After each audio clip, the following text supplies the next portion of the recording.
As a migrant caravan forms in southern Mexico with thousands from Central and South America, the scene on the U.S. southern border in Eagle Pass, Texas, has changed. The areas where thousands of migrants were waiting outdoors to be transported for immigration processing last week were emptied out this week, the flow this morning appearing to be down to a trickle.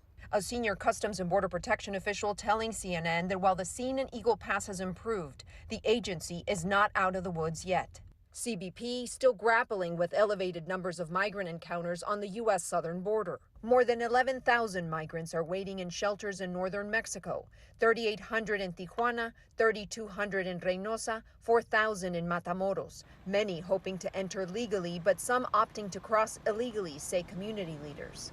U.S. federal authorities reported a 7-day average of more than 9,600 migrant encounters in December. That number was 6,800 at the end of November. Secretario de Estado, Blinken. U.S. Secretary of State Antony Blinken is scheduled to meet with Mexican President Andrés Manuel López Obrador Wednesday in Mexico City. The Biden administration is expected to put pressure on Mexico to do more to stem the flow of migrants.